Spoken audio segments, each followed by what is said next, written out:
এই আলিগড় বিশ্ববিদ্যালয়ের একটি তথ্য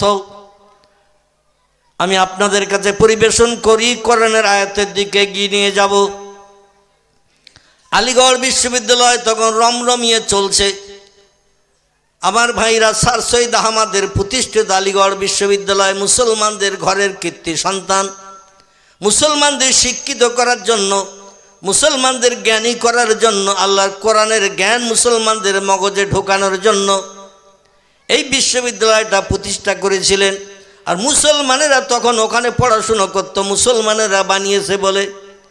ভিন ধর্মাবলম্বীরা ওখানে শিক্ষা নিতে যেত না, বলে মুসলমানদের ধর্মগ্রন্থ কোরআনের শিক্ষা হবে, আমরা কোরআন শিখে কি লাভ করবো, ওখানে পড়বো না। কেউ আলিগড় বিশ্ববিদ্যালয়ে বিধর্মীরা পড়তে যেত না। এই রকম সময় ওখানে হায়ার এডুকেটেড উচ্চশিক্ষিত চাকরিজীবী যারা ছিল, যারা চাকরিজীবী ছিল, সুপারিনটেন্ডেন্ট ছিল, অধ্যক্ষ ছিল, অধ্যাপক ছিল, নামি দামি শিক্ষিত মানুষ যারা ছিল, মাঝে মধ্যে এলাকার মানুষ কোনো দরখাস্তে সই করার জন্য, কোনো কাজের ডকুমেন্ট হিসাবে আলিগড় বিশ্ববিদ্যালয়ের উচ্চশিক্ষিতদের কাছে ভাইস চ্যান্সেলর যারা ছিল, প্রফেসর যারা ছিল, অধ্যক্ষ ছিল, সুপারিনটেন্ডেন্ট ছিল, বিশ্ববিদ্যালয়ের হেড অফ দি ডিপার্টমেন্ট, এনাদের কাছে অনেকে দরখাস্ত নিয়ে যেত, অনেকে কোনো জিনিস নিয়ে যেত, একটু সই করে দেন স্যার, অমুক অফিসে জমা দেব। আর বিশ্ববিদ্যালয়ের হেড অফ দি ডিপার্টমেন্ট যিনি প্রধান, এনার সই করা কাগজ কোনো জায়গায় জমা দিলে অন্য শিক্ষকেরা বা শিক্ষিত ব্যক্তিরা ওতে আর কোনো দ্বিধাদ্বন্দ্ব করত না, সঙ্গে সঙ্গে সেটা অ্যাটেস্টেড করিয়ে দিয়ে দিত, যে উদ্দেশ্যে এসেছো সই করতে করে নিয়ে এসেছো, তোমার কাজ সফল হবে, কারণ তোমরা আসল জায়গা থেকে সই করে নিয়ে এসেছো। আর যিনি সই করতেন তিনি দেখে শুনে সই করতেন, যে কোনো বাজে কাগজে সই করতেন না। দুইজন হিন্দু যুবক ওই আলিগড় বিশ্ববিদ্যালয়ের সিঁড়ির ধাপের মুখে চলে গেছেন। সিঁড়ির ধাপের মুখে যে চিন্তা ভাবনা করছেন, এখন উপরেতে উঠতে হবে, ভাইস চ্যান্সেলর যিনি আছেন, হেড অফ দি ডিপার্টমেন্ট এই টোটাল বিশ্ববিদ্যালয়ের, তিনি তো দোতলায়, ওনার আলাদা অফিস রুম আছে, সেইখানে তো যেতে হবে। আর গেছে দুইজন এক সাইকেলে চেপে, কিসে সাইকেলে চেপে গেছেন। সাইকেল এখনকার সময় না, এখান থেকে অন্তত 100 বছর আগের কথা। তখন একটা সাইকেল যদি গ্রামের কেউ কিনে আনতো, 3 দিন তার বাড়ি বাজার হইতো। কি ঠিক বললাম না ভুল বললাম? এখান থেকে 80-90 বছর আগে যদি একটা সাইকেল কেউ গ্রামে কিনে আনতো, কিরাম হেঁটে যেতে হবে না, গাড়ি চেপে যাওয়া যাবে, তাড়াতাড়ি পৌঁছানো যাবে, কিরাম গাড়ি পয়সা খরচ হয় না, চল একটু দেখে আসি।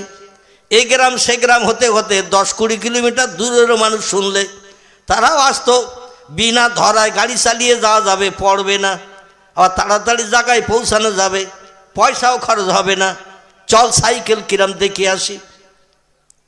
সেই সময়কার কথা, দুইজন যুবক, একজন চালাচ্ছে আর একজন সামনের রডে বসা। একজন হিন্দু আবার যেতে ভয় করে, কারণ সব মোল্লারা ওখানে থাকে। কারা?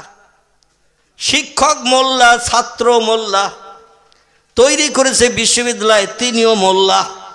মোল্লা বোঝেন তো নাকি? মোল্লা মানে হলো মুসলমান।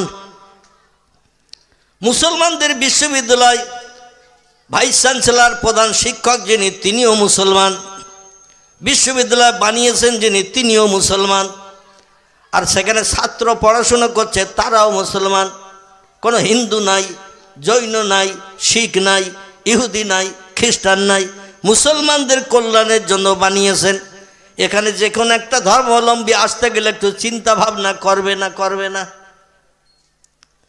এই জন্য একজন যুবক একা একা আসতে ভয় পাওয়ার কারণে ও আরেকজনকে সঙ্গে করে নিয়ে এসেছে। বলে, চল ভাই একটু দরখাস্তটা সই করে নিয়ে আসি। বলে, তুই যা।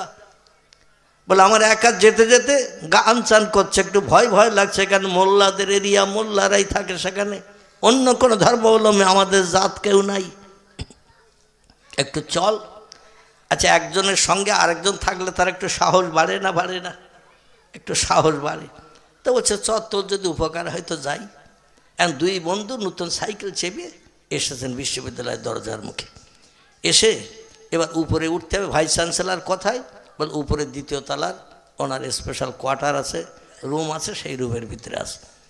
এখন নতুন সাইকেল, তখন দাম কম থাকলেও তার দাম ছিল না টাকার মূল্য হিসাবে দাম এখনকার থেকে অন্তত 20 গুণ কম, কি 50 গুণ কম, তবু তখনকার টাকার দাম ছিল না দাম ছিল। আমি তো আমার ছোটোবেলার কথা বলছি, তখন একটা কটকটি কিনে খেয়েছি 5 পয়সা দিয়ে, একটা আইসক্রিম কিনে খেয়েছি 5 পয়সা দিয়ে, একটা গোলমালাই আইসক্রিম খেয়েছি 7 নয়া দিয়ে, একটা মুরগির ডিম বিক্রি করেছি 13 পয়সা, হাঁসের ডিম বিক্রি করেছি, মা দিয়েছে বিক্রি করেছি 15 পয়সা। মা ওর থেকে আবার 5 পয়সা আমারে দিয়েছে, মাদ্রাসায় যাব 5 পয়সা দিয়েছে, বুট টুট কটকট কিনে খাস কোনো। আমাদের এই নেওড়া রোড বসিরহাটে যেতে ওই শিকারি বাগান বলে একটি জায়গা, ওখানে গোপালের দোকান বলে একটা দোকান আছে এখনও, গোপাল। তো তার দোকানে যেয়ে মাঝে মাঝে কটকটি কিনতাম, বুট ভাজা কিনে আবার চিবুতে বাড়ি আসতাম 4টে 4:30 দিকে, হেঁটে যেতাম, হেঁটে বাড়ি আসতাম। ক্লাস 9 পর্যন্ত আমি পায়ে হেঁটে মাদ্রাসা করেছি, আবার ক্লাস 9 পর্যন্ত পায়ে হেঁটে বাড়ি 4:30টার সময়। ক্লাস 10-এ যখন উঠেছি, মানে মাধ্যমিক ক্লাস 10-এ, আমার মা ছাগল বিক্রি করে দিয়েছে 225 টাকা। কথা বললাম 225 টাকাতে একটা ছাগল বেচেছে, সেই ছাগল বেচা 225 টাকাতে একটা সাইকেল কিনেছে 225 টাকা। সেই 225 টাকা সাইকেল কিনে তখন সাইকেলে করে যাওয়া আসা করেছে। আবার প্রায় 12-13 বছর ধরে ওই সাইকেলটা চালিয়েছি, আবার পরে বিক্রি করেছে সেই 225। কথা বললাম, পরে আবার বেচেছি সেই 225, মানে মালের দাম হৌ করে বেড়ে যাচ্ছে, যার কারণে আমার কেনা দামই আবার বিক্রি করেছি 13 বছর চালানোর পরে সেই সাইকেল। তো যাই হোক, তখন গুঁড়ো ওই জেটির ডিম, এই জেটির ডিমের মতো এরকম গুঁড়ো খাওয়ার থাকতো, 1 নয় 3টে করে দিত। কটা জেটির ডিম 1 নয় 3টে করে দিত, আমার এখনও মনে আছে। বড় বড় মাছ লজেন একটা 5 পয়সা একটা, এই ঠিক এই বড় বড় মাছ লজেন 5 পয়সা। তো যাই হোক, তখনকার সময় এখনকার সময়, এখন একটা কটকটি কিনতে গেলে অন্তত 2 টাকা লাগবে নাকি 5 টাকা, তাহলে তখন ছিল 5 পয়সা, এখন 5 টাকা, তাহলে দামের মূল্য কত বেড়ে গেছে। তখন 13 পয়সা ছিল একটা মুরগির ডিম, এখন হয়ে গেছে 7 টাকা। তাও ওদের দেশি মুরগির ডিম দেবে না, 7 টাকা পোলট্রির ডিম, ঠিক কি না? তাহলে কত গুণ বেড়েছে। সেই হিসাবে সাইকেলের দাম সেই সময় অনেক বেশি। তাই বন্ধু চিন্তা করছে, এখানে সাইকেলটা পাঁচিলের রানার গায়ে সাইকেলটা রেখে সিঁড়ি দিয়ে যখন ভাইস চ্যান্সেলরের ঘরে যাব সই করতে, দরখাস্তে ঘরের ভিতরে যেহেতু স্যারের কাছে অনুরোধ করতে হবে, দরখাস্তটা দেখাতে হবে, আর উনি তো কানা না যে একটা দরখাস্ত দিলে উনি স্টাম্প বার করে স্টাম্প মেরে সই করে দেবে, জিনিসটাকে পড়বে তো নাকি, আমার জায়গা জমি লিখে নিচ্ছে, কী করছে এটা দেখবে না সে, কী বিষয়ে দিচ্ছে। তো সেখানে যদি 10 মিনিট 20 মিনিট সময় লাগে একটা স্টাম্প করে দরখাস্তে নিতে, ফিরে এসে আবার সাইকেলটা পাবো, তো এই সময় লাগবে না। একটা দরখাস্তের সই করে আনতে দ্বিতীয় তলার থেকে উপরের তলার থেকে সিঁড়ি ভেঙে আসতে হবে 18-20টা ধাপ ভেঙে। বর্তমান এখন যদি কেউ একটা সাইকেল মুদিখানার দোকানের পিলিয়ারের গায়ে কিংবা খুঁটির গায়ে রেখে যদি বলে, দোকানদার সাইকেলটা দেখে আমি একটু মাছ কিনে এনেছি, বাড়ি একটু বড়া করবে, ডাল দিয়ে পচা চিংড়ি মাছ 3 কিনে এনেছি, বাড়ি একটু চিংড়ি মাছ দিয়ে আর ডাল দিয়ে বড়া করবে। তো দোকানদার বললো, তুমি তো অন্তত তেল নেবে 200, তো আমার খুঁটির গায়ে সাইকেলটা রেখে যাও। এখন খুঁটির গায়ে সাইকেল রেখে গেছে, দোকানদারের বলিয়ে গেছে, চিংড়ি মাছের বাজারে যেয়ে দেখে সে চিংড়ি মাছওয়ালা যে বিক্রি করতে, তারা সব ঘিরে দিয়ে আরও 5 জন বড়া টড়া করবে, আরও 5 জন মাছ নেবে, যার যেমন পয়সা সেই রকম মাছ নেবে। এখন মাছ কিনতে যে একটু সময় লেগে গেছে, এবার এসে বলছে, এবার ডাল দাও 200, মুসুরির ডাল আর চিংড়ি মাছ একসঙ্গে বেটে বড়া করা হবে, আর তেল দাও 200। তো এসে বলছে, ও আব্দুর রহমান ভাই, আমার সে সাইকেল, বলে ওখানে রেখে গেলি, তা রেখে গেলাম কই, এদিক ওদিক তাকিয়ে দেখে সাইকেল আর নেই। অবশ্য আপনাদের নতুন হাটে এরম চোর একটাও নেই, আছে নাকি? এখানে নেই, তালপুকুর হাটেও নেই, আশেপাশে চৌমাথার হাটও সাইকেল যদি সারা রাত সারাদিন থাকে তাও তো হাত টাত দেয় না কেউ। আল্লাহু আকবার। এখন যে মাল রাখতেছে সে যতটা চোখ না রাখে, যে চুরি করে তার থেকে বেশি চোখ রাখে কখন নিতে হবে না নিতে হবে। দোকানদার তেল মাপতে গেছে, কেড়ে তেল মাপতেছে, তেল তুলতেছে, আর সেই সময় সাইকেল আউট হয়ে গেল, হ্যাপিস হয়ে গেল। মানে দোকানদারের নজর একটু আড়াল হলেই হলো। তো একজন বন্ধু আর একজন বন্ধুকে বলছেন, কি চিন্তা ভাবনা করছিস? বলে চিন্তা ভাবনা করছি সাইকেলটা, নতুন সাইকেল কিনে এনেছি, এই সাইকেলটা রেখে দ্বিতীয়তলায় উঠবো, ভাইস চ্যান্সেলরের ঘরে ঢুকবো, দরখাস্ত স্টাম্প মেরে সই করে নেব, ফিরে আসে আবার সাইকেলটা পাবো। তো যে বন্ধুকে সঙ্গে করে নিয়ে গিয়েছিল ওই বন্ধু একটু শিক্ষিত ছেলে, ও বলছে শোন, চিন্তা করতে হবে না, ये मुस्लिम मोल्ला का जगह है, इस पर चोरी होने का कोई डर नहीं। जोरे बोलून सुभान। এটা মুসলমান মোল্লাদের জায়গা, এখানে কোনো জিনিস চুরি হওয়ার কোনো ভয় নেই, কারণ এখানে কোরআনের শিক্ষা দেয়া হয়, হাদিসের শিক্ষা দেয়া হয়, মানুষকে এখানে উত্তম মানুষ বানানো হয়। কারো মাল পড়ে থাকলেও কেউ হাত দেবে না, কারো টাকা পড়ে থাকলেও কেউ হাত দেবে না, আর যদিও বা হাত দেয় তুলে নিয়ে আসল জায়গায় জমা দেয়, যাতে মালের মালিক আবার পরবর্তীতে সেটা পেয়ে যায়। জোরে বলা যাবে না একটু সুবহান। ये मुस्लिम मोल्ला का जगह है, इस पर चोरी होने का कोई डर नहीं। হিন্দি ভাষায় বলছে এটা মুসলমান মোল্লাদের জায়গা, এখানে চুরি হওয়ার কোনো ভয় নাই। তুমি তালা দাও আর এমনি রাখো, যেমন রাখবে তেমন থাকবে, তোমার সাইকেলে কেউ হাত পর্যন্ত লাগাবে না, কারণ পরের জিনিস না বলে হাত দিলে সে চোর হিসাবে বিবেচিত হয়। এই জন্য তোমার জিনিসে কেউ হাত দেবে না, যদি হাত দেয় তুমি আসলে হাত দেবে, তোমারে বলিয়ে হাত দেবে। কেমন সাইকেল একটু দেখি, একটু চালিয়ে দেখি নতুন সাইকেল, কিন্তু মালিক না পাওয়া পর্যন্ত মুসলমানেরা কারো মালে হাত পর্যন্ত দেবে না। আচ্ছা, সেই মুসলমান আমরা এখন আসি তো নাকি? কথা বলেন, সেই মুসলমান আমরা এখন আর নাই।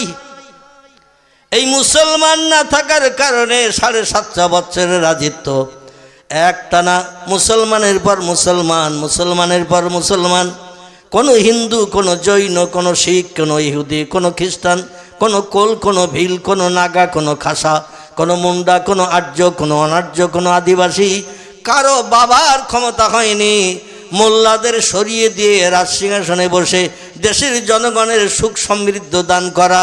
এটা কারো জন্য সম্ভব হয়নি, কারণ প্রত্যেকটি ধর্মাবলম্বী জানতো মুসলমানেরা চুরি করে না, মুসলমানেরা মিথ্যা কথা বলে না, মুসলমানেরা কারো গালে অন্যায়ভাবে চড় মারে না, মুসলমানেরা কারো অর্থ আত্মসাৎ করে না। এই জন্য যারাই রাজত্ব চালাচ্ছে তারাই সঠিক। অন্য ব্যক্তি রাজসিংহাসনে বসলে দেশে অরাজকতা শুরু হবে। জোরে বলুন একটু আমিন, আর একটু জোরে বলুন আমিন। আমার আল্লাহ এই জন্য বলছেন ইন্নাহু লাকুরআনুন কারীম, এটা হলো আমার পাঠানো সেই কোরআন, যে কোরআনের ভিতরে দয়া, দাক্ষিণ্য, করুণা, রহমত তোমাদের জন্য আমি আল্লাহ পরিপূর্ণতা দান করে তোমাদের ঘরে পাঠিয়েছি। আমার দয়া, রহমত, করুণা, বরকত, রহমত যা কিছু আছে আমি কোরআনের ভিতরে সব ঢুকিয়ে দিয়ে তোমাদের ঘরে পৌঁছে দিয়েছি। আমার কোরআন যদি মান্যতা দিয়ে চলো, কোরআন যদি তোমরা মেনে চলো, ফালা আলাইকা, আর কোনো জিনিসের প্রয়োজন তোমাদের হবে না। মা ফাতাকা মেনহু, কোরআন তোমাদের জন্য যথেষ্ট। চিল্লায়ে বলুন একটু সুবহানাল্লাহ, নারায়ে তাকবীর। আচ্ছা, আমরা বাস্তবে প্রমাণ করে দেখেছি। আল্লাহ তো বললেন আমার কোরআনের ভিতরে আমি পরিপূর্ণতা দিয়ে দয়া, দাক্ষিণ্য, রহমত, করুণা, বরকত যা কিছু আমার আছে সব কোরআনের ভিতরে ভরে দিয়ে তোমাদের ঘরে পাঠিয়েছি। আমরা কেউ কোনোদিন প্রমাণ করেছি? আল্লাহ বলছেন ও বান্দারা, বাস্তব জীবনে কোরআনের তথ্যগুলো যদি তোমরা তোমাদের জীবনের সঙ্গে প্রতিফলিত করতে চাও, তবে আমার কোরআনের কিছু আইন কানুন তোমরা আগে শুনে নাও, খুব ভালো করে শুনে নেবার। আমার কোরআনের কিছু আইন কানুন তোমরা ভালো করে শুনে নাও। আল্লাহ বলছেন, ও বান্দারা তোমরা শোনো, লা ইয়ামাসসুহু ইল্লাল মুত্তাকারুন। কোরআনের থেকে যদি কোনো বিপদ মুসিবতের সমস্যায়, রোগের সহি অভাবে যদি কিছু সাহায্য পেতে চাও, আমার কোরআনের মাধ্যম দিয়ে যদি তোমরা সমস্যার সমাধান পেতে চাও, দুনিয়ায় সুখী জীবন গঠন করতে চাও, তাহলে কিছু তথ্য শোনো। তথ্য কি? আল্লাহ বলছেন, লা ইয়ামাসসুহু ইল্লাল মুত্তাকারুন। অত সময় পর্যন্ত আমার কোরআনে তোমরা হাত দেবে না, আমার কোরআনের থেকে জ্ঞান অর্জন করতে যাবে না, কোরআনের থেকে ঔষধ কালেকশন করতে যাবে না, কোরআনের থেকে সমস্যার সমাধানের জিনিস বার করতে যাবে না, যত সময় না পর্যন্ত তোমরা পবিত্রতা অবলম্বন করবে। কোরআনের থেকে কিছু যদি বার করতে চাও, ওষুধ পেতে চাও, সমস্যার সমাধান পেতে চাও, আমি আল্লাহ আমার দয়া রহমত করুণা বরকত যদি পেতে চাও, আমার কোরআনের মাধ্যম দিয়ে যদি জ্ঞান অর্জন করে সেটা বাস্তবে রূপদান করতে চাও, প্রথম নম্বর কাজ হলো লা ইয়ামাসসুহু, অত সময় পর্যন্ত আমার কোরআনে তোমরা হাত দেবে না, কোরআন স্পর্শ করবে না, ইল্লাল মুতাহহারুন, যত সময় পর্যন্ত তোমার দেহটা পবিত্র না বানাবে। আচ্ছা, আপনাদের কাছে জিজ্ঞাসাবাদ করি, বেদ পড়তে গেলে উজু করতে হয়, গোসল করতে হয়? বেদ, পুরাণ, গীতা, ভগবত, রামায়ণ, মহাভারত, জেন্দাবাস্তা, গ্রন্থ সাহেব, মনুসংহিতা, উপনিষদ, বাইবেল, এ সমস্তগুলো পড়তে গেলে কি অজু করার দরকার আছে? আচ্ছা, গোসল করার দরকার আছে? কোনো ধর্মগ্রন্থ কি তথ্য দেশে যে স্বামী স্ত্রী মিলন করে আমি বাইবেল আমার গায়ে হাত দিতে পারবে না? মদ খেয়ে আমি বেদ, আমি পুরাণ, আমার গায়ে হাত দিতে পারবে না, আমার থেকে জ্ঞান নিতে পারবে না। ঘুম থেকে উঠে আমি জেন্দাবাস্তা, ত্রিপিটক, আমাকে স্পর্শ করতে পারবে না।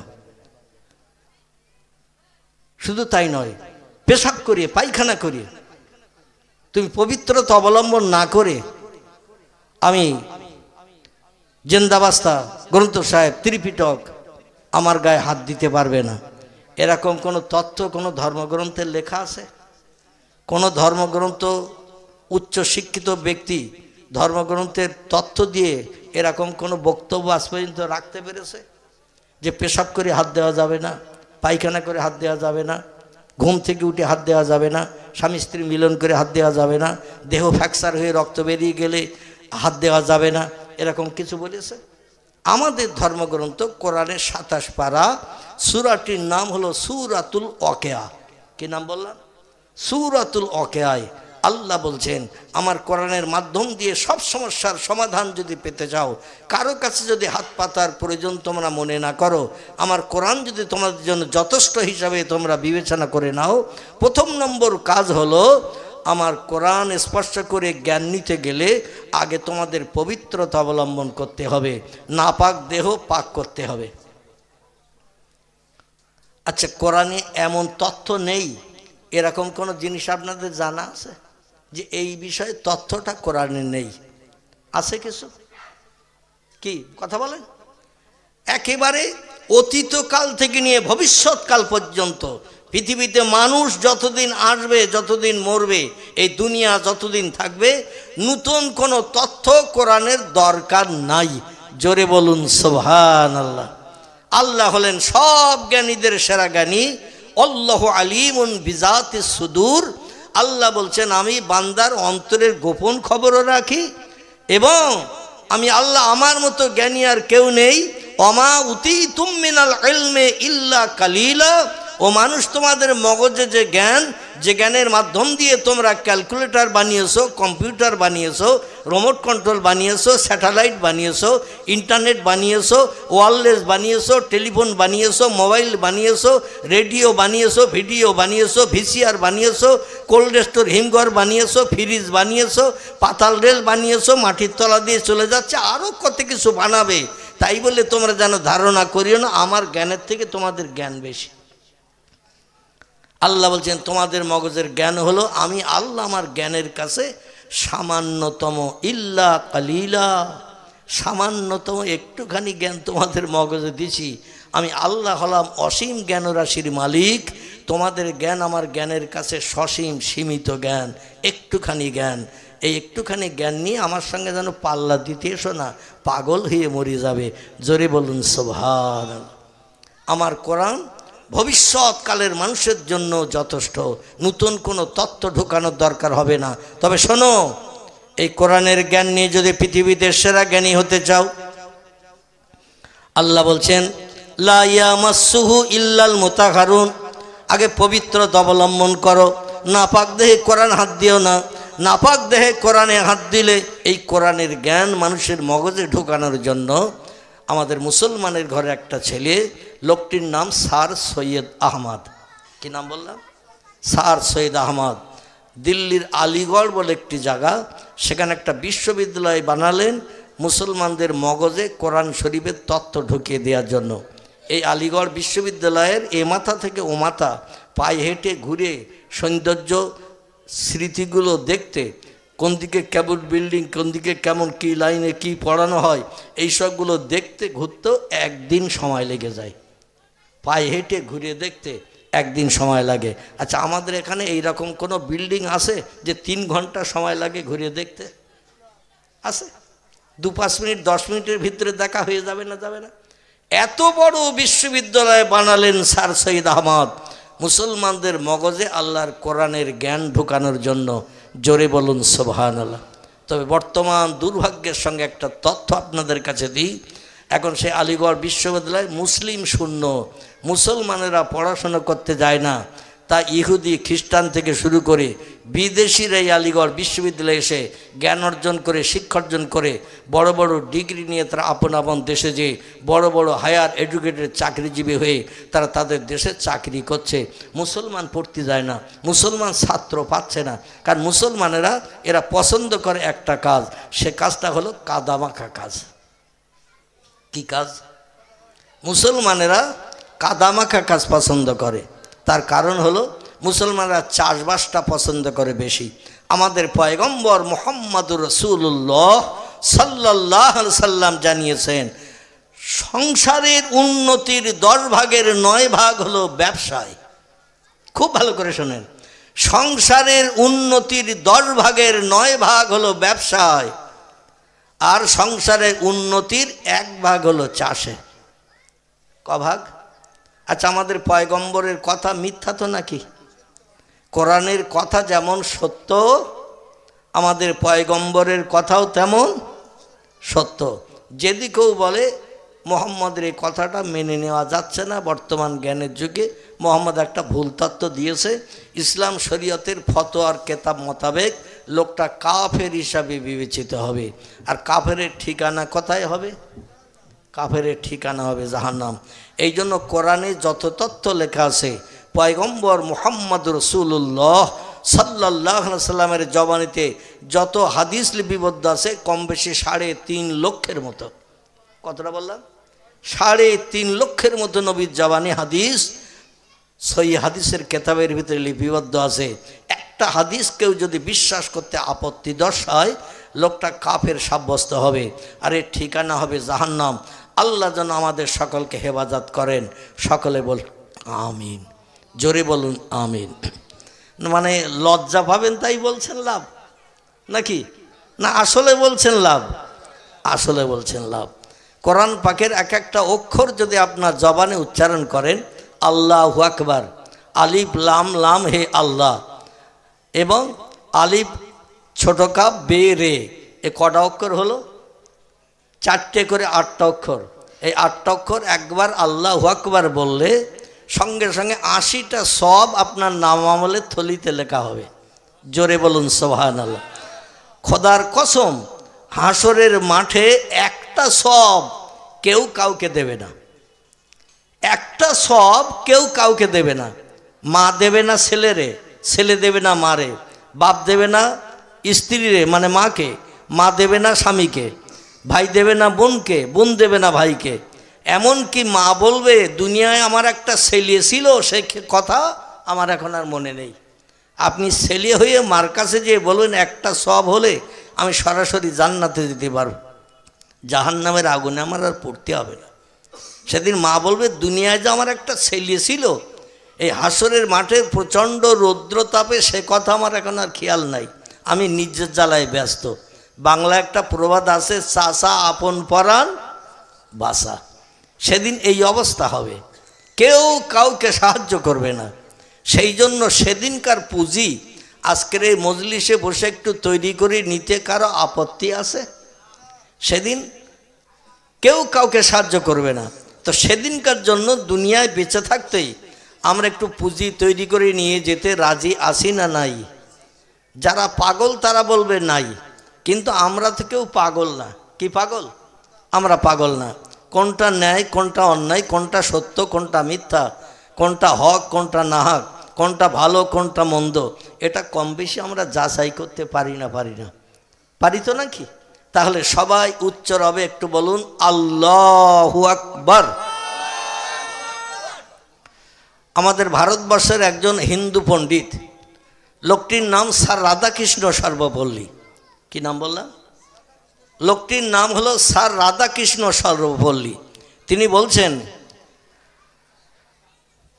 We can not Denny that the conception of Brotherhood in Islam transcends all barriers of race and nationality, a feather which does not character any other religions.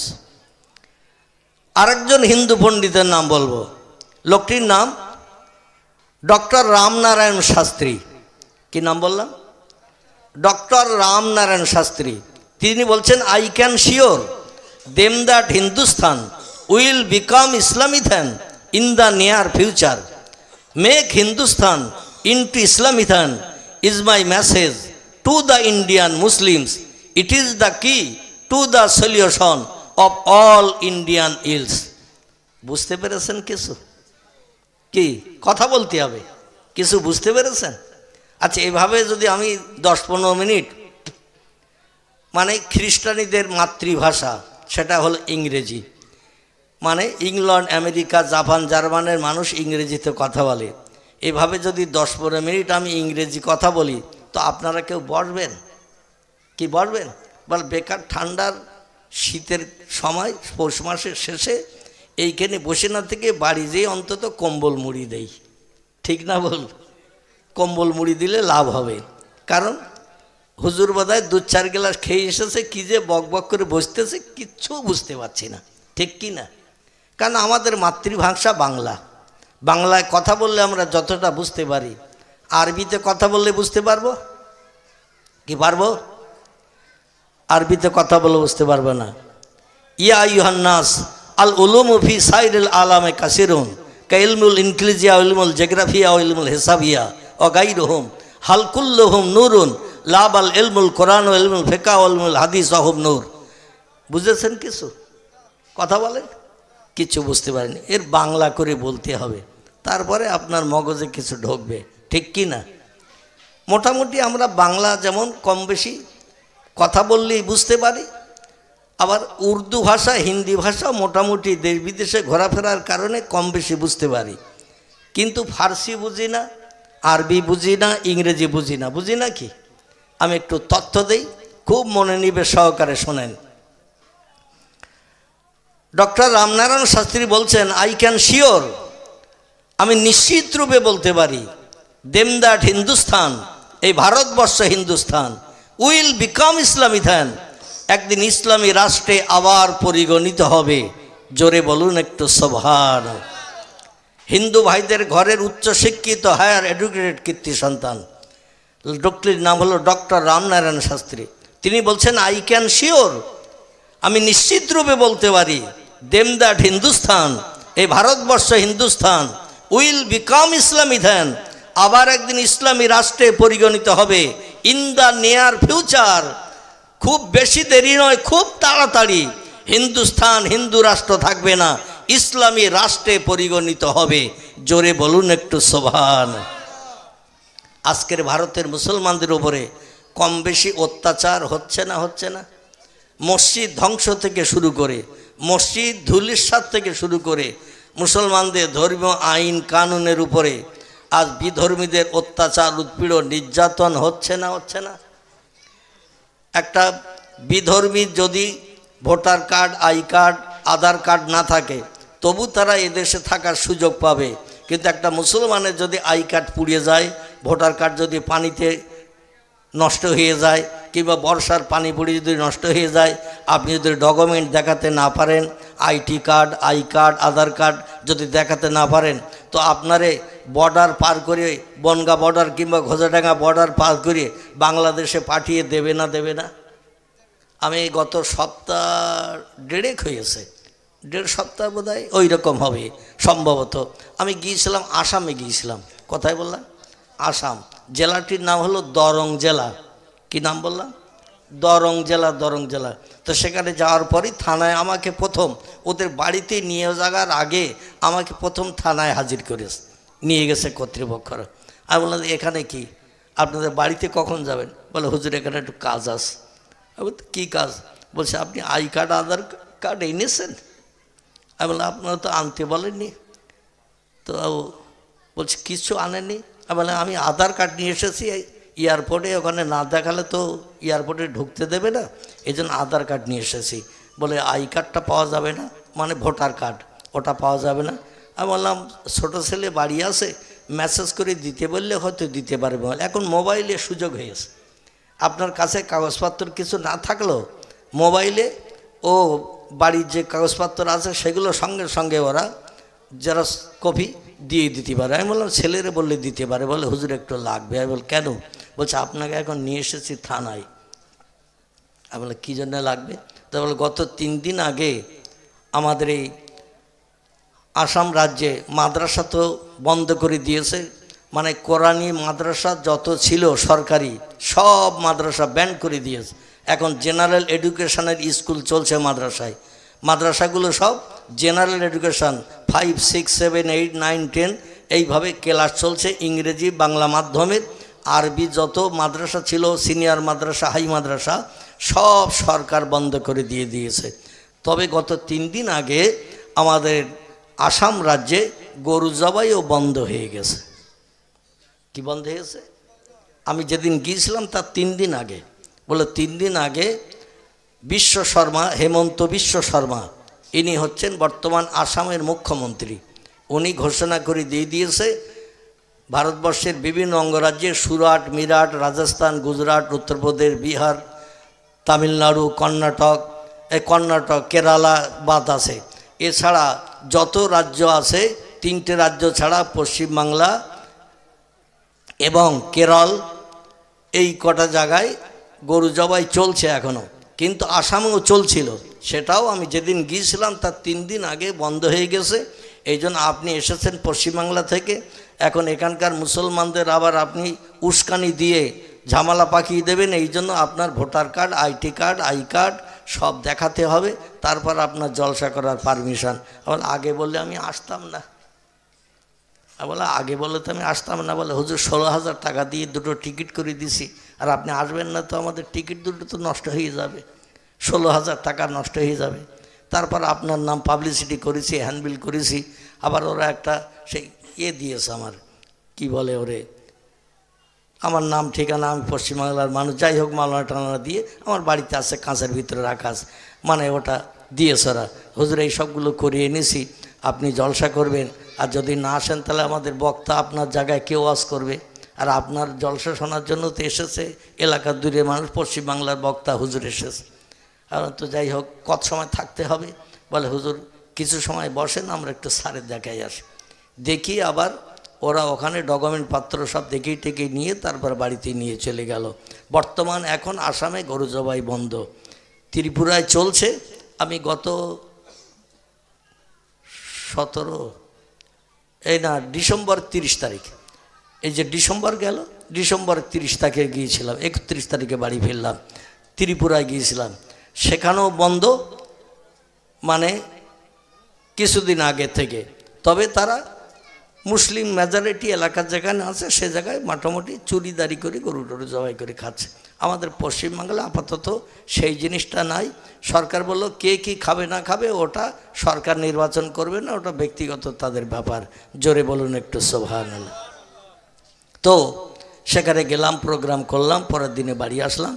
তো এখন যে কোনো রাজ্যে মানে যেখানে মুসলমানদের উপরে অত্যাচার, উৎপীড়ন, নির্যাতন চলছে সেসব তো জায়গায় বক্তারা বক্তৃতা করতে গেলে তাদের I card, Aadhaar card, IT কার্ডের জেরক্স দিতে হচ্ছে। সরকার যেন যখন তখন আপনার বক্তব্যের ভিতরে কোনো উস্কানিমূলক বক্তব্য থাকলে সরকার যেন যখন তখন আপনার অ্যারেস্ট করতে পারে, ধরতে পারে, এই জন্য ওরা কাগজপত্র, ডকুমেন্ট পাত্র, ফোন নম্বর পর্যন্ত নিয়ে নিচ্ছে। জোরে বলুন একটু নাউজুবিল্লাহ। আমার ভাইরা, কিন্তু তাদেরই ঘরের কীর্তি সন্তান, আমি যেটা আপনাদের কাছে বলতে চাচ্ছিলাম, তাদেরই ঘরের উচ্চ শিক্ষিত কীর্তি সন্তান যাদের ব্রেন মগজ খুব ছাপ ছিল, তারা বলছেন মেক হিন্দুস্তান, তৈরি করো এই ভারতবর্ষ হিন্দুস্তানকে ইনটু ইসলামিথান, ইসলামী রাষ্ট্রে পরিগণিত করো। ইজ মাই মেসেজ, এটা আমার দাবি, এটা আমার কথা। টু দ্য ইন্ডিয়ান মুসলিমস, ও ভারতের মুসলমানেরা, তোমাদের কাছে আমার একটাই দাবি, একটাই কথা, যত তাড়াতাড়ি পারো হিন্দুস্তানকে ইসলামী রাষ্ট্রে পরিগণিত করো। জোরে বলা যাবে না একটু সুবহানাল্লাহ? আচ্ছা, ইসলামী রাষ্ট্র যদি তৈরি হয়, মাথায় টুপি দিতে আর কেউ বারণ করবে? মুখে দাড়ি রাখতে বারণ করবে? হাঁটুর নিচে লম্বা জামা গায়ে দিতে বারণ করবে? গরু জবাই করতে বারণ করবে? হিন্দুর ঘরের ছেলে বলছেন যত তাড়াতাড়ি পারো, ইজ মাই মেসেজ, এটা আমার দাবি, এটা আমার কথা। টু দ্য ইন্ডিয়ান মুসলিমস, ও ভারতের মুসলমানেরা, তোমাদের কাছে আমার একটাই দাবি, একটাই কথা, যত তাড়াতাড়ি পারো এই ভারতবর্ষ হিন্দুস্তানকে ইসলামী রাষ্ট্রে পরিগণিত করো। জোরে বলুন আবার একটু সুবহানাল্লাহ। তিনি বলছেন যদি কেউ জিজ্ঞাসা করে আমি হিন্দুর ঘরের ছেলে হয়ে মুসলমানদের ইসলামী রাষ্ট্র এই ভারতবর্ষকে পরিগণিত করার কথা কেন বললাম, অনেকে আমার বক্তব্য শুনে হয়তো মনে করবে লোকটার মাথা গরম হয়ে গেছে, 2-4 গ্লাস খেয়েছে, কিংবা লোকটা পাগল হয়ে গেছে, তাই মুসলমানদের ডেকে বলছে হিন্দুস্তানকে মুসলিম রাষ্ট্র, ইসলামী রাষ্ট্র তৈরি করো। আমি তাদের মগজের দুশ্চিন্তা দূর করার জন্য ডক্টর রামনারায়ণ শাস্ত্রী আমি বলছি, ইট ইজ দ্য কি, এটা হলো তার একটাই মাত্র উপায়, এটা হলো তার একটাই মাত্র চাবি, to the solution of all Indian ills. সারা ভারতের মানুষ শুধু মুসলমান নয়, হিন্দু নয়, জৈন নয়, খ্রিস্টান নয়, ইহুদি নয়, কোল নয়, ভিল নয়, নাগা নয়, খাসা নয়, মুন্ডা নয়, আর্য নয়, অনার্য নয়, আদিবাসী নয়, সাঁওতালি নয়, যত ধর্মাবলম্বী ভারতবর্ষে বসবাস করে সব লোকের রোগের ঔষধ মুসলমানদের কোরআনের ভিতরে আল্লাহ পাক বর্ণনা করে পাঠিয়ে দিয়েছেন। জোরে বলুন একটু সুবহান।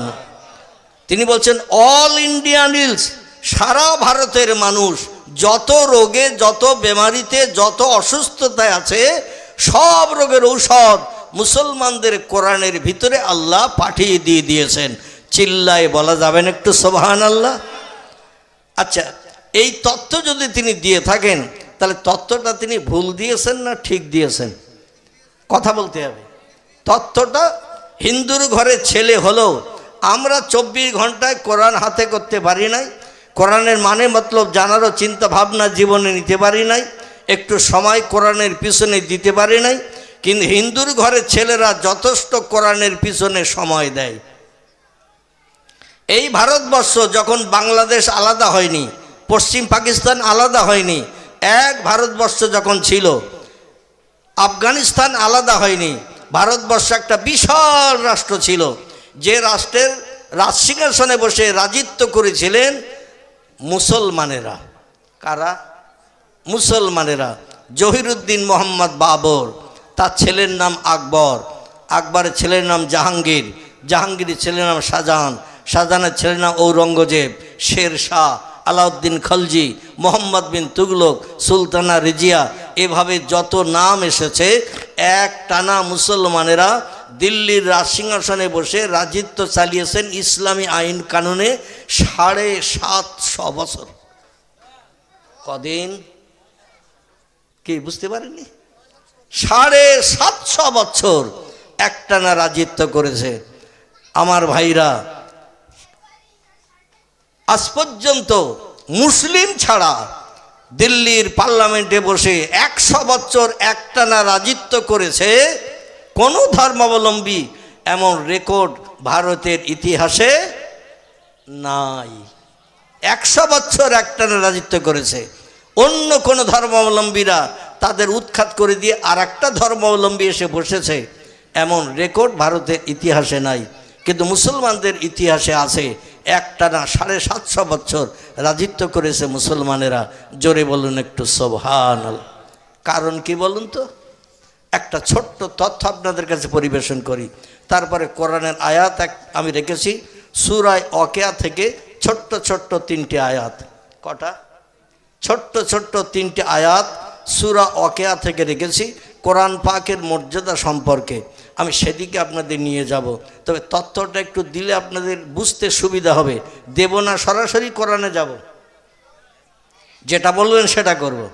তথ্যটা দিলে আপনারা কোরআনের মর্যাদা সম্পর্কে বুঝতে সুবিধা পাবেন। আর যদি বলেন না হুজুর সরাসরি কোরআনের আয়াতে যান, তাহলে কোরআনে যে আয়াত পড়ে আপনাদের আল্লাহু আকবার বলতে বলেছিলাম, আমি সেদিকে চলে যাব। এখন তথ্যটা দিয়ে বলবো, তথ্যটা দেব। আমাদের মুসলমানের একটি ছেলে, তার নাম হলো স্যার সৈয়দ আহমদ। কি নাম বললাম? ইতিহাসে তার জীবনী লিপিবদ্ধ আছে। লোকটির নাম স্যার সৈয়দ আহমদ। তিনি দিল্লির আলিগড়ে একটা বিশ্ববিদ্যালয় বানিয়েছিল। স্যার সৈয়দ আহমদের বানানো একটা বিদ্যালয় তিনি বানিয়েছিলেন, এখনও আছে দিল্লিতে। জায়গাটির নাম হলো আলিগড়। কি নাম বললাম? আলিগড়। খুব ভালো করে শুনবেন, আলিগড়। এই বিশ্ববিদ্যালয়টা এত বড়, এত এরিয়া, যেমন সৌদি আরবের আরাফাত বলে একটি জায়গা আছে, নাম শুনেছেন? আচ্ছা, আরাফাতে কি হয় বলুন তো? আরাফাতে, আরে ভুল হলে তা তো বলবেন। আমি তো বসেছি এখানে সংশোধনের জন্য, আর আমি যদি তথ্য দিতে যে কোনো ভুল বলে বসি, আপনারা ক্যাট করে ধরে নিয়ে তথ্যটা জানিয়ে দেবেন, তাহলে আমারও মগজে সংশোধন হয়ে যাবে। ঠিক কি না? একটা তথ্য সবাই জানে? সবাই সব জিনিস সম্পর্কে খবর রাখে না। এই জন্য আপনাদের মগজে এমন কিছু তথ্য আছে যেটা আমার সারা ব্রেন ঘুটলেও পাওয়া যাবে না। আর আল্লাহ অধমের ব্রেনে টুকটাক যা রেখেছেন, আপনাদের অনেকের ব্রেনে সেটা নাই। ঠিক কি না? এই জন্য একে অপরের থেকে শিক্ষা নিতে হয়। এই জন্য আল্লাহ নবী বলছেন উতলুবুল ইলমা মিনাল মাহাদ ইলাল লাহাদ, শিক্ষা অর্জন করো দোলনা থেকে নিয়ে কবরে যাওয়া পর্যন্ত। উতলুবুল ইলমা মিনাল মাহাদ ইলাল লাহাদ, রসুল বলছেন জ্ঞান অর্জন করো, শিক্ষা অর্জন করো ওই দোলনায় যখন বাচ্চাদের সইয়ে দিয়ে ঝুল দেয় না, বাচ্চা, ছোট বাচ্চা, মায়েরা দুধ খাইয়ে নিয়ে এবার হেল্লায় সইয়ে দিয়ে বাচ্চাদের বলে ঝুলো দে। ঝুলো দিতে ঘুমিয়ে পড়লে কিছু সময় মেয়েদের কাজ করতে সুবিধা হয়, ও আর চিল্লাচিল্লি করবে না, বদমাইশি করবে না। নবী বলছেন দোলনা থেকে নিয়ে কবরে যাওয়া পর্যন্ত জ্ঞান অর্জন করো, শিক্ষা অর্জন করো, শিক্ষার শেষ নাই। জোরে বলুন একটু সুবহান। তো আরাফাতের একটা কাজ হয় সেখানে বছরে একদিন। কদিন? বছরে একদিন একটা কাজ হয়, সেটা হলো জিলহজ মাসের 9 তারিখে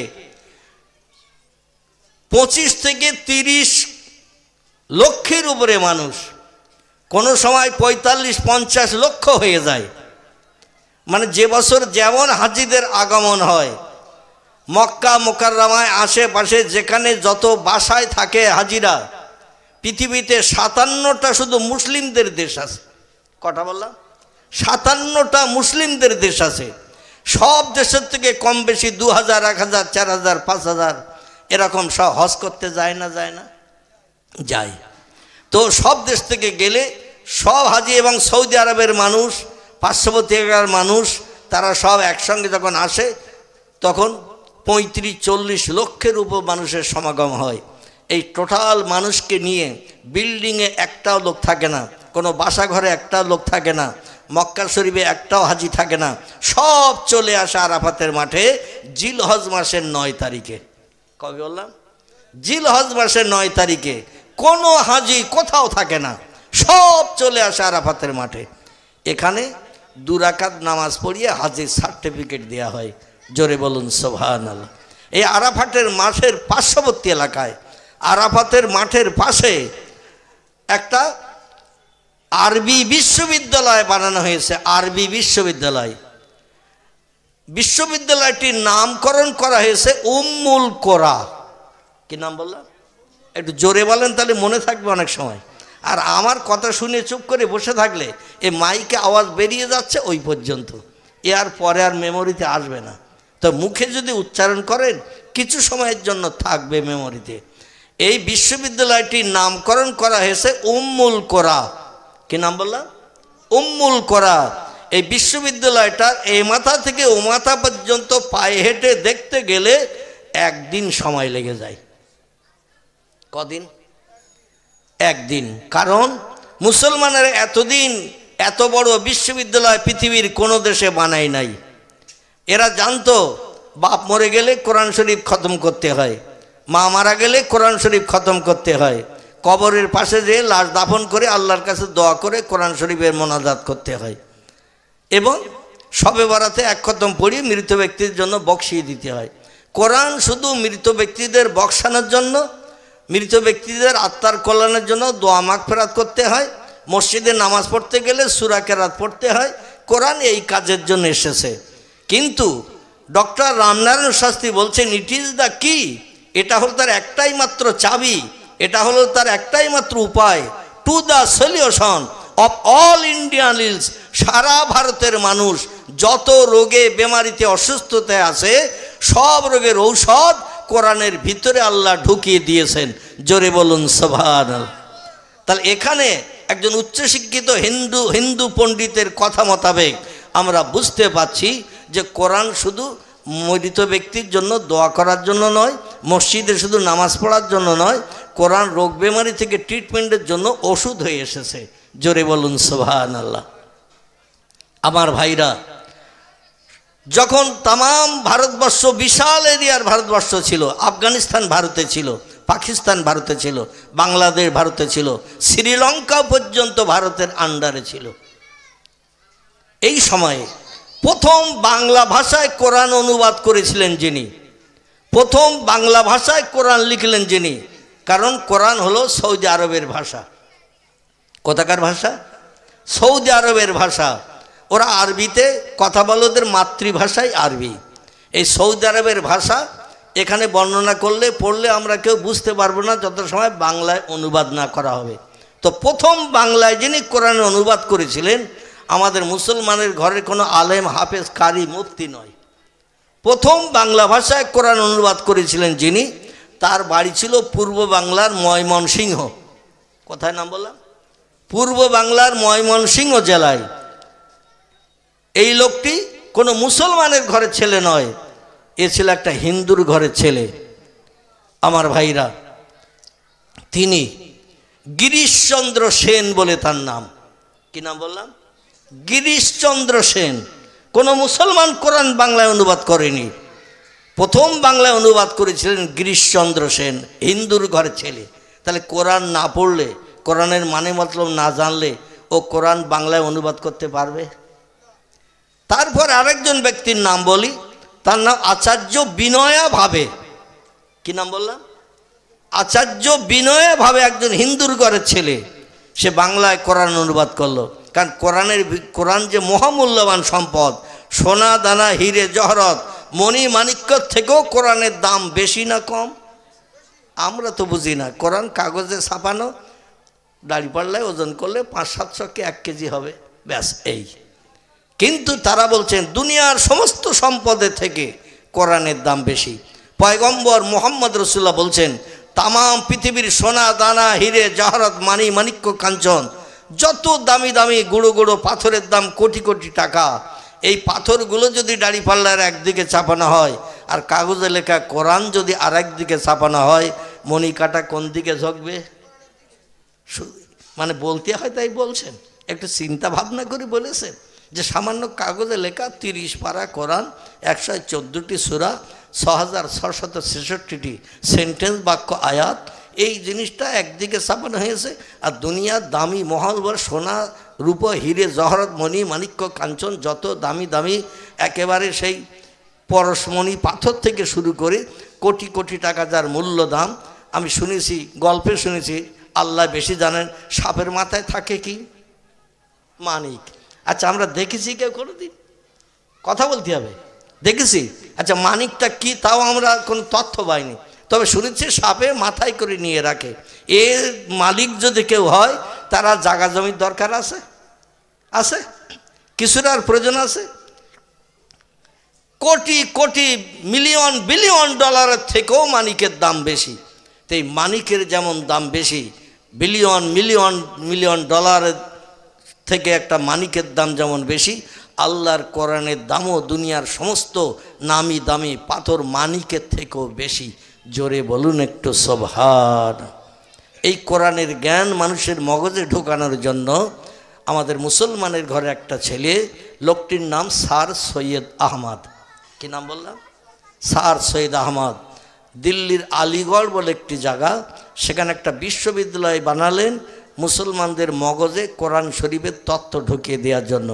এই আলিগড় বিশ্ববিদ্যালয়ের এ মাথা থেকে ও মাথা পায়ে হেঁটে ঘুরে সৌন্দর্য স্মৃতিগুলো দেখতে, কোন দিকে কেমন বিল্ডিং, কোন দিকে কেমন কি লাইনে কি পড়ানো হয়, এই সবগুলো দেখতে ঘুরতেও একদিন সময় লেগে যায়।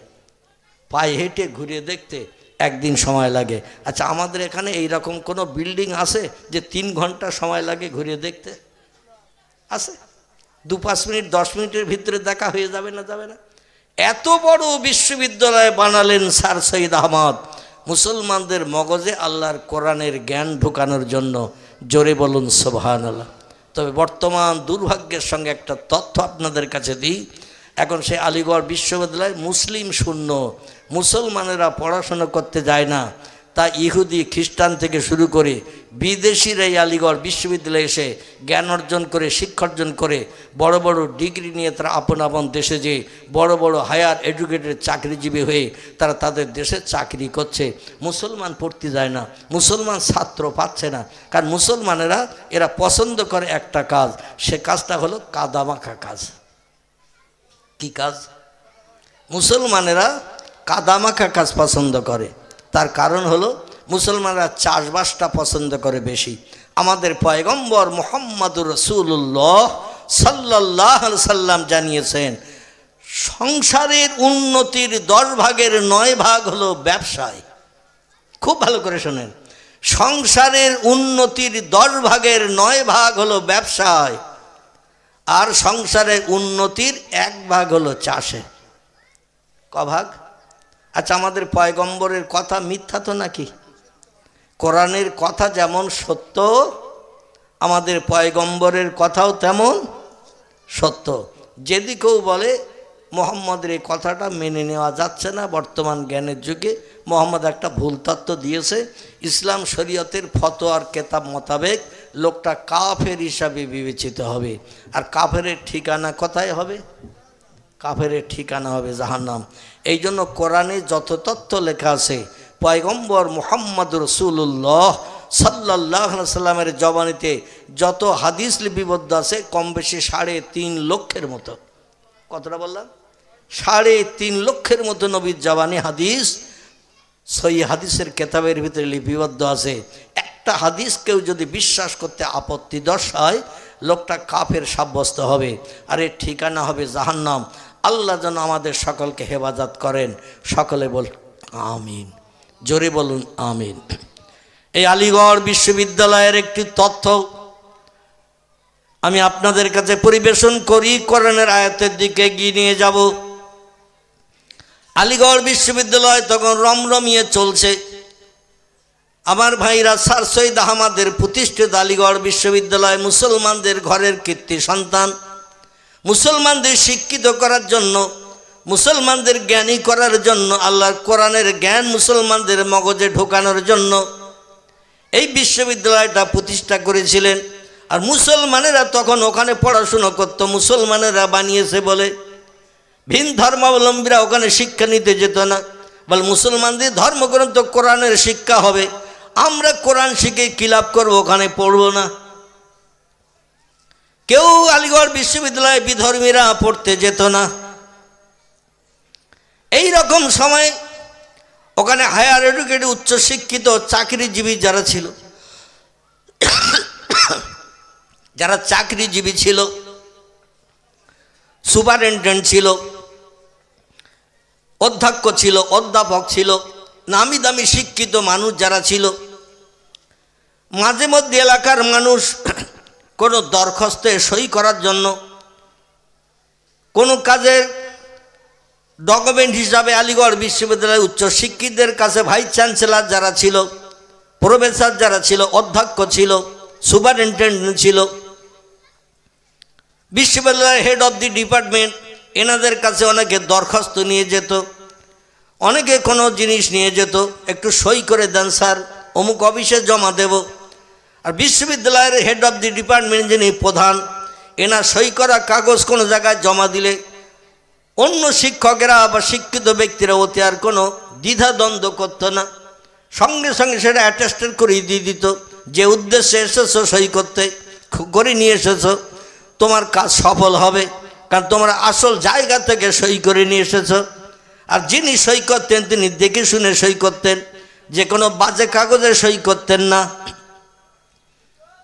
দুইজন হিন্দু যুবক ওই আলিগড় বিশ্ববিদ্যালয়ের সিঁড়ির ধাপের মুখে চলে গেছেন। সিঁড়ির ধাপের মুখে যে চিন্তা ভাবনা করছেন, এখন উপরেতে উঠতে হবে, ভাইস চ্যান্সেলর যিনি আছেন, হেড অফ দি ডিপার্টমেন্ট এই টোটাল বিশ্ববিদ্যালয়ের, তিনি তো দোতলায়, ওনার আলাদা অফিস রুম আছে, সেইখানে তো যেতে হবে। আর গেছে দুইজন এক সাইকেলে চেপে, কিসে সাইকেলে চেপে গেছেন, সাইকেল। এখনকার সময় না, এখান থেকে অন্তত 100 বছর আগের কথা, তখন একটা সাইকেল যদি গ্রামের কেউ কিনে আনতো, 3 দিন তার বাড়ি বাজার হইতো। কি ঠিক বললাম না ভুল বললাম? এখান থেকে 80-90 বছর আগে যদি একটা সাইকেল কেউ গ্রামে কিনে আনতো, কিরাম হেঁটে যেতে হবে না, গাড়ি চেপে যাওয়া যাবে, তাড়াতাড়ি পৌঁছানো যাবে, কিরাম গাড়ি পয়সা খরচ হয় না, চল একটু দেখে আসি। এই গ্রাম সে গ্রাম হতে হতে 10-20 কিলোমিটার দূরেরও মানুষ শুনলে তারাও আসতো, বিনা ধরায় গাড়ি চালিয়ে যাওয়া যাবে, পড়বে না, আবার তাড়াতাড়ি জায়গায় পৌঁছানো যাবে, পয়সাও খরচ হবে না, চল সাইকেল কিরাম দেখে আসি। সেই সময়কার কথা, দুইজন যুবক, একজন চালাচ্ছে আর একজন সামনের রডে বসা। একজন হিন্দু আবার যেতে ভয় করে, কারণ সব মোল্লারা ওখানে থাকে। কারা? শিক্ষক মোল্লা, ছাত্র মোল্লা, তৈরি করেছে বিশ্ববিদ্যালয়, তিনিও মোল্লা। মোল্লা বোঝেন তো নাকি? মোল্লা মানে হলো মুসলমান। মুসলমানদের বিশ্ববিদ্যালয়, ভাইস চ্যান্সেলর প্রধান শিক্ষক যিনি, তিনিও মুসলমান। বিশ্ববিদ্যালয় বানিয়েছেন যিনি, তিনিও মুসলমান। আর সেখানে ছাত্র পড়াশুনো করছে, তারাও মুসলমান। কোনো হিন্দু নাই, জৈন নাই, শিখ নাই, ইহুদি নাই, খ্রিস্টান নাই, মুসলমানদের কল্যাণের জন্য বানিয়েছেন। এখানে যে কোনো একটা ধর্মাবলম্বী আসতে গেলে একটু চিন্তা ভাবনা করবে না, করবে না? এই জন্য একজন যুবক একা একা আসতে ভয় পাওয়ার কারণে ও আরেকজনকে সঙ্গে করে নিয়ে এসেছে, বলে চল ভাই একটু দরখাস্তটা সই করে নিয়ে আসি। বলে তুই যা। বলে আমার একা যেতে যেতে গান চান করছে, একটু ভয় ভয় লাগছে, কারণ মোল্লাদের এরিয়া, মোল্লারাই থাকে সেখানে, অন্য কোনো ধর্মাবলম্বী আমাদের জাত কেউ নাই, একটু চল। আচ্ছা, একজনের সঙ্গে আরেকজন থাকলে তার একটু সাহস বাড়ে না, বাড়ে না? একটু সাহস বাড়ে। তো বলছে চ, তোর যদি উপকার হয় তো যাই। এখন দুই বন্ধু নতুন সাইকেল চেপে এসেছেন বিশ্ববিদ্যালয়ের দরজার মুখে। এসে এবার উপরে উঠতে হবে, ভাইস চ্যান্সেলর কথায় বল উপরে 2য় তলার ওনার স্পেশাল কোয়ার্টার আছে, রুম আছে, সেই রুমের ভিতরে আছে। এখন নতুন সাইকেল, তখন দাম কম থাকলেও তার দাম ছিল না, ছিল না টাকার মূল্য হিসাবে দাম এখনকার থেকে অন্তত 20 গুণ কম, কি 50 গুণ কম। তবু তখনকার টাকার দাম ছিল না, ছিল না? দাম ছিল। আমি তো আমার ছোটোবেলার কথা বলছি, তখন একটা কটকটি কিনে খেয়েছি 5 পয়সা দিয়ে, একটা আইসক্রিম কিনে খেয়েছি 5 পয়সা দিয়ে, একটা গোলমালাই আইসক্রিম খেয়েছি 7 নয়া দিয়ে, একটা মুরগির ডিম বিক্রি করেছি 13 পয়সা, হাঁসের ডিম বিক্রি করেছি, মা দিয়েছে বিক্রি করেছি 15 পয়সা। মা ওর থেকে আবার 5 পয়সা আমার দিয়েছে, মাদ্রাসায় যাব 5 পয়সা দিয়েছে, বুট টুট কটকট খেনি খাস করে। আমাদের এই নেওড়া রোড বসিরহাটে যেতে ওই শিকারি বাগান বলে একটি জায়গা, ওখানে গোপালের দোকান বলে একটা দোকান আছে এখনও, গোপাল। তো তার দোকানে যেয়ে মাঝে মাঝে কটকটি কিনতাম, বুট ভাজা কিনে আবার চিবুতে চিবুতে বাড়ি আসতাম 4টে 4:30 দিকে, হেঁটে হেঁটে যেতাম, হেঁটে হেঁটে বাড়ি আসতাম। ক্লাস 9 পর্যন্ত আমি পায়ে হেঁটে হেঁটে মাদ্রাসা করেছি, আবার ক্লাস 9 পর্যন্ত পায়ে হেঁটে হেঁটে বাড়ি 4:30টার সময়। ক্লাস 10-এ যখন উঠেছি, মানে মাধ্যমিক ক্লাস 10-এ, আমার মা ছাগল বিক্রি করে দিয়েছে 225 টাকা। কথা বললাম 225 টাকাতে একটা ছাগল বেচেছে, সেই ছাগল বেচা 225 টাকাতে একটা সাইকেল কিনেছে 225 টাকা। সেই 225 টাকা সাইকেল কিনে তখন সাইকেলে করে যাওয়া আসা করেছে। আবার প্রায় 12-13 বছর ধরে ওই সাইকেলটা চালিয়েছি, আবার পরে বিক্রি করেছে সেই 225। কথা বললাম, পরে আবার বেচেছি সেই 225। মানে মালের দাম হৌ করে বেড়ে যাচ্ছে, যার কারণে আমার কেনা দামই আবার বিক্রি করেছি 13 বছর চালানোর পরে সেই সাইকেল। তো যাই হোক, তখন গুঁড়ো গুঁড়ো ওই জেটির ডিম এই জেটির ডিমের মতো এরকম গুঁড়ো গুঁড়ো খাওয়ার থাকতো, 1 নয় 3টে করে দিত। কটা জেটির ডিম 1 নয় 3টে করে দিত, আমার এখনও মনে আছে। বড় বড় মাছ লজেন একটা 5 পয়সা একটা, এই ঠিক এই বড় বড় মাছ লজেন 5 পয়সা। তো যাই হোক, তখনকার সময় এখনকার সময়, এখন একটা কটকটি কিনতে গেলে অন্তত 2 টাকা লাগবে নাকি 5 টাকা, তাহলে তখন ছিল 5 পয়সা, এখন 5 টাকা, তাহলে দামের মূল্য কত বেড়ে গেছে। তখন 13 পয়সা ছিল একটা মুরগির ডিম, এখন হয়ে গেছে 7 টাকা। তাও ওদের দেশি মুরগির ডিম দেবে না, 7 টাকা পোলট্রির ডিম, ঠিক কি না? তাহলে কত গুণ বেড়েছে। সেই হিসাবে সাইকেলের দাম সেই সময় অনেক বেশি।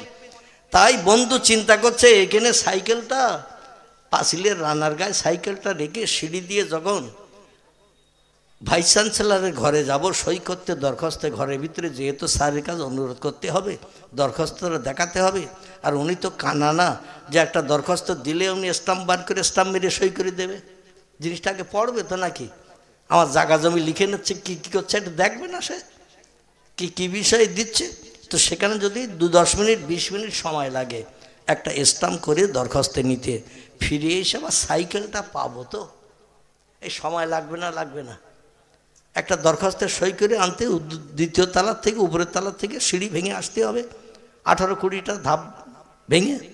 বর্তমান এখন যদি কেউ একটা সাইকেল মুদিখানার দোকানের পিলিয়ারের গায়ে কিংবা খুঁটির গায়ে রেখে যদি বলে, দোকানদার সাইকেলটা দেখে আমি একটু মাছ কিনে এনেছি, বাড়ি একটু বড়া করবে ডাল দিয়ে, পচা চিংড়ি মাছ 100-3 কিনে এনেছি, বাড়ি একটু চিংড়ি মাছ দিয়ে আর ডাল দিয়ে বড়া করবে। তো দোকানদার বললো, তুমি তো অন্তত তেল নেবে 200, তো আমার খুঁটির গায়ে সাইকেলটা রেখে যাও। এখন খুঁটির গায়ে সাইকেল রেখে গেছে, দোকানদারের বলিয়ে গেছে, চিংড়ি মাছের বাজারে যেয়ে দেখে সে চিংড়ি মাছওয়ালা যে বিক্রি করতে, তারা সব ঘিরে দিয়ে আরও 5 জন বড়া টড়া করবে, আরও 5 জন মাছ নেবে, যার যেমন পয়সা সেই রকম মাছ নেবে। এখন মাছ কিনতে যে একটু সময় লেগে গেছে, এবার এসে বলছে এবার ডাল দাও 200, মুসুরির ডাল আর চিংড়ি মাছ একসঙ্গে বেটে বড়া করা হবে, আর তেল দাও 200। তো এসে বলছে, ও আব্দুর রহমান ভাই, আমার সে সাইকেল, বলে ওখানে রেখে গেলি। তা রেখে গেলাম কই? এদিক ওদিক তাকিয়ে দেখে সাইকেল আর নেই। অবশ্য আপনাদের নতুন হাটে এরম চোর একটাও নেই, আছে নাকি? এখানে নেই, তালপুকুর হাটেও নেই, আশেপাশে চৌমাথার হাটেও সাইকেল যদি সারা রাত সারাদিন থাকে তাও তো হাত টাত দেয় না কেউ। আল্লাহু আকবার। এখন যে মাল রাখতেছে সে যতটা চোখ না রাখে, যে চুরি করে তার থেকে বেশি চোখ রাখে, কখন নিতে হবে না নিতে হবে। দোকানদার তেল মাপতে গেছে, কেড়ে তেল মাপতেছে, তেল তুলতেছে, আর সেই সময় সাইকেল আউট হয়ে গেল, হ্যাপিস হয়ে গেল। মানে দোকানদারের নজর একটু আড়াল হলেই হলো। তো একজন বন্ধু আর একজন বন্ধুকে বলছেন, কি চিন্তা ভাবনা করছিস?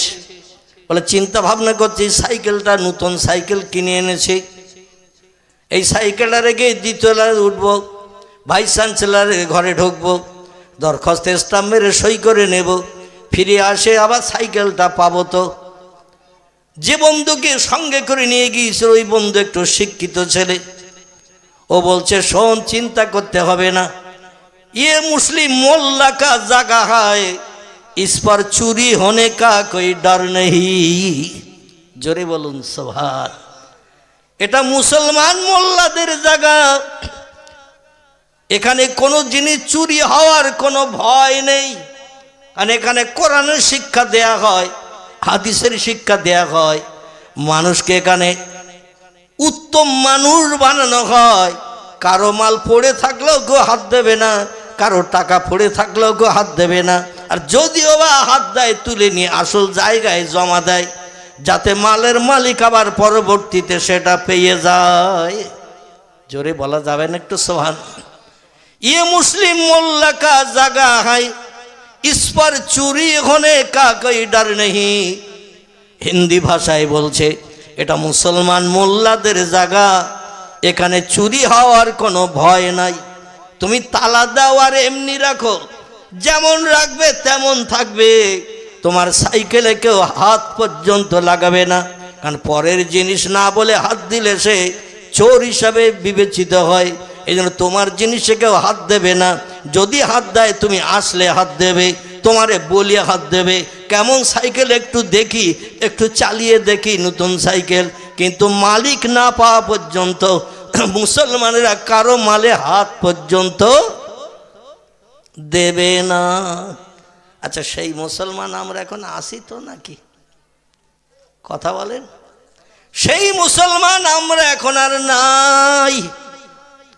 এই মুসলমান না থাকার কারণে 750 বছরের রাজত্ব একটানা মুসলমানের পর মুসলমান, মুসলমানের পর মুসলমান, কোনো হিন্দু, কোনো জৈন, কোনো শিখ, কোনো ইহুদি, কোনো খ্রিস্টান, কোনো কোল, কোনো ভিল, কোনো নাগা, কোনো খাসা, কোনো মুন্ডা, কোনো আর্য, কোনো অনার্য, কোনো আদিবাসী, কারো বাবার ক্ষমতা হয়নি মোল্লাদের সরিয়ে দিয়ে রাজসিংহাসনে বসে দেশের জনগণের সুখ সমৃদ্ধ দান করা। এটা কারো জন্য সম্ভব হয়নি, কারণ প্রত্যেকটি ধর্মাবলম্বী জানতো মুসলমানেরা চুরি করে না, মুসলমানেরা মিথ্যা কথা বলে না, মুসলমানেরা কারো গালে অন্যায়ভাবে চড় মারে না, মুসলমানেরা কারো অর্থ আত্মসাৎ করে না। এই জন্য যারাই রাজত্ব চালাচ্ছে তারাই সঠিক। অন্য ব্যক্তি রাজসিংহাসনে বসলে দেশে অরাজকতা শুরু হবে।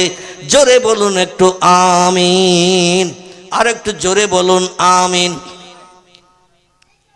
আমার আল্লাহ এই জন্য বলছেন, ইন্নাহু লাকুরআনুন কারীম, এটা হলো আমার পাঠানো সেই কোরআন, যে কোরআনের ভিতরে দয়া, দাক্ষিণ্য, করুণা, রহমত, তোমাদের জন্য আমি আল্লাহ পরিপূর্ণতা দান করে তোমাদের ঘরে পাঠিয়েছি। আমার দয়া, রহমত, করুণা, বরকত, রহমত যা কিছু আছে আমি কোরআনের ভিতরে সব ঢুকিয়ে দিয়ে তোমাদের ঘরে পৌঁছে দিয়েছি। আমার কোরআন যদি মান্যতা দিয়ে চলো, কোরআন যদি তোমরা মেনে চলো, ফালা আলাইকা, আর কোনো জিনিসের প্রয়োজন তোমাদের হবে না। মা ফাতাকা মেনহু, কোরআন তোমাদের জন্য যথেষ্ট। চিল্লায়ে বলুন একটু সুবহানাল্লাহ, নারায়ে তাকবীর। আচ্ছা, আমরা বাস্তবে প্রমাণ করে দেখেছি। আল্লাহ তো বললেন আমার কোরআনের ভিতরে আমি পরিপূর্ণতা দিয়ে দয়া, দাক্ষিণ্য, রহমত, করুণা, বরকত যা কিছু আমার আছে সব কোরআনের ভিতরে ভরিয়ে দিয়ে তোমাদের ঘরে পাঠিয়েছি। আমরা কেউ কোনোদিন প্রমাণ করেছি? আল্লাহ বলছেন, ও বান্দারা, বাস্তব জীবনে কোরআনের তথ্যগুলো যদি তোমরা তোমাদের জীবনের সঙ্গে প্রতিফলিত করতে চাও, তবে আমার কোরআনের কিছু আইন কানুন তোমরা আগে শুনে নাও। খুব ভালো করে শুনে নেবার, আমার কোরআনের কিছু আইন কানুন তোমরা ভালো করে শুনে নাও। আল্লাহ বলছেন, ও বান্দারা তোমরা শোনো, লা ইয়ামাসসুহু ইল্লাল মুত্তাখারুন, কোরআনের থেকে যদি কোনো বিপদ মুসিবতের সমস্যায়, রোগের সহি অভাবে যদি কিছু সাহায্য পেতে চাও, আমার কোরআনের মাধ্যম দিয়ে যদি তোমরা সমস্যার সমাধান পেতে চাও, দুনিয়ায় সুখী জীবন গঠন করতে চাও, তাহলে কিছু তথ্য শোনো। তথ্য কি? আল্লাহ বলছেন লা ইয়ামাসসুহু ইল্লাল মুতাহহারুন, অত সময় পর্যন্ত আমার কোরআনে তোমরা হাত দেবে না, আমার কোরআনের থেকে জ্ঞান অর্জন করতে যাবে না, কোরআনের থেকে ঔষধ কালেকশন করতে যাবে না, কোরআনের থেকে সমস্যা সমাধানের জিনিস বার করতে যাবে না, যত সময় না পর্যন্ত তোমরা পবিত্রতা অবলম্বন করবে। কোরআনের থেকে কিছু যদি বার করতে চাও, ওষুধ পেতে চাও, সমস্যার সমাধান পেতে চাও, আমি আল্লাহ আমার দয়া রহমত করুণা বরকত যদি পেতে চাও, আমার কোরআনের মাধ্যম দিয়ে যদি জ্ঞান অর্জন করে সেটা বাস্তবে রূপদান করতে চাও, প্রথম নম্বর কাজ হলো লা ইয়ামাসসুহু, অত সময় পর্যন্ত আমার কোরআনে তোমরা হাত দেবে না, কোরআন স্পর্শ করবে না, ইল্লাল মুতাহহারুন, যত সময় পর্যন্ত তোমার দেহটা পবিত্র না বানাবে। আচ্ছা, আপনাদের কাছে জিজ্ঞাসাবাদ করি, বেদ পড়তে গেলে উজু করতে হয়, গোসল করতে হয়? বেদ, পুরাণ, গীতা, ভগবত, রামায়ণ, মহাভারত, জেন্দাবাস্তা, গ্রন্থ সাহেব, মনুসংহিতা, উপনিষদ, বাইবেল, এ সমস্তগুলো পড়তে গেলে কি অজু করার দরকার আছে? আচ্ছা, গোসল করার দরকার আছে? কোনো ধর্মগ্রন্থ কি তথ্য দেশে যে স্বামী স্ত্রী মিলন করে আমি বাইবেল আমার গায়ে হাত দিতে পারবে না? মদ খেয়ে আমি বেদ, আমি পুরাণ, আমার গায়ে হাত দিতে পারবে না, আমার থেকে জ্ঞান নিতে পারবে না। ঘুম থেকে উঠে আমি জেন্দাবাস্তা ত্রিপিটক, আমাকে স্পর্শ করতে পারবে না। শুধু তাই নয়, পেশাব করিয়ে, পায়খানা করিয়ে তুমি পবিত্রতা অবলম্বন না করে আমি জেন্দাবাস্তা, গ্রন্থ সাহেব, ত্রিপিটক, আমার গায়ে হাত দিতে পারবে না। এরকম কোনো তথ্য কোনো ধর্মগ্রন্থের লেখা আছে? কোনো ধর্মগ্রন্থ উচ্চ শিক্ষিত ব্যক্তি ধর্মগ্রন্থের তথ্য দিয়ে এরকম কোনো বক্তব্য আজ পর্যন্ত রাখতে পেরেছে যে পেশাব করে হাত দেওয়া যাবে না, পায়খানা করে হাত দেওয়া যাবে না, ঘুম থেকে উঠে হাত দেওয়া যাবে না, স্বামী স্ত্রী মিলন করে হাত দেওয়া যাবে না, দেহ ফ্র্যাকচার হয়ে রক্ত বেরিয়ে গেলে হাত দেওয়া যাবে না, এরকম কিছু বলেছে? আমাদের ধর্মগ্রন্থ কোরআনের 27 পারা, সূরাটির নাম হলো সূরাতুল ওয়াকিয়া। কি নাম বললাম? সূরাতুল ওয়াকিয়ায় আল্লাহ বলছেন আমার কোরআনের মাধ্যম দিয়ে সব সমস্যার সমাধান যদি পেতে চাও, কারো কাছে যদি হাত পাতার প্রয়োজন তোমরা মনে না করো, আমার কোরআন যদি তোমাদের জন্য যথেষ্ট হিসাবে তোমরা বিবেচনা করে নাও, প্রথম নম্বর কাজ হলো আমার কোরআন স্পর্শ করে জ্ঞান নিতে গেলে আগে তোমাদের পবিত্রতা অবলম্বন করতে হবে, নাপাক দেহ পাক করতে হবে। আচ্ছা, কোরআনে এমন তথ্য নেই এরকম কোনো জিনিস আপনাদের জানা আছে যে এই বিষয়ে তথ্যটা কোরআনে নেই? আছে কিছু? কি কথা বলেন? একেবারে অতীতকাল থেকে নিয়ে ভবিষ্যৎকাল পর্যন্ত পৃথিবীতে মানুষ যতদিন আসবে, যতদিন মরবে, এই দুনিয়া যতদিন থাকবে, নতুন কোনো তথ্য কোরআনের দরকার নাই। জোরে বলুন সুবহানাল্লাহ। আল্লাহ হলেন সব জ্ঞানীদের সেরা জ্ঞানী, আল্লাহু আলিমুন বিজাতিস সুদূর। আল্লাহ বলছেন আমি বান্দার অন্তরের গোপন খবরও রাখি, এবং আমি আল্লাহ আমার মতো জ্ঞানী আর কেউ নেই। ওমা উতীতুম মিনাল ইলমি ইল্লা কালিলা, ও মানুষ তোমাদের মগজে যে জ্ঞান, যে জ্ঞানের মাধ্যম দিয়ে তোমরা ক্যালকুলেটর বানিয়েছো, কম্পিউটার বানিয়েছো, রিমোট কন্ট্রোল বানিয়েছো, স্যাটেলাইট বানিয়েছো, ইন্টারনেট বানিয়েছো, ওয়্যারলেস বানিয়েছো, টেলিফোন বানিয়েছো, মোবাইল বানিয়েছো, রেডিও বানিয়েছো, ভিডিও বানিয়েছো, ভিসিআর বানিয়েছো, কোল্ড স্টোর হিমঘর বানিয়েছো, ফ্রিজ বানিয়েছো, পাতাল রেল বানিয়েছো, মাটির তলা দিয়ে চলে যাচ্ছে, আরও কত কিছু বানাবে। তাই বলে তোমরা যেন ধারণা করিও না আমার জ্ঞানের থেকে তোমাদের জ্ঞান বেশি। আল্লাহ বলছেন তোমাদের মগজের জ্ঞান হলো আমি আল্লাহ আমার জ্ঞানের কাছে সামান্যতম, ইল্লা কালিলা, সামান্যতম একটুখানি জ্ঞান তোমাদের মগজে দিছি। আমি আল্লাহ হলাম অসীম জ্ঞানরাশির মালিক, তোমাদের জ্ঞান আমার জ্ঞানের কাছে সসীম সীমিত জ্ঞান, একটুখানি জ্ঞান। এই একটুখানি জ্ঞান নিয়ে আমার সঙ্গে যেন পাল্লা দিতে এসো না, পাগল হয়ে মরে যাবে।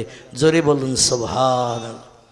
আমার কোরআন ভবিষ্যৎকালের মানুষের জন্য যথেষ্ট, নতুন কোনো তথ্য ঢোকানোর দরকার হবে না। তবে শোনো, এই কোরআনের জ্ঞান নিয়ে যদি পৃথিবীতে সেরা জ্ঞানী হতে চাও, আল্লাহ বলছেন লা ইয়ামাসসুহু ইল্লাল মুতাহহারুন, আগে পবিত্রতা অবলম্বন করো।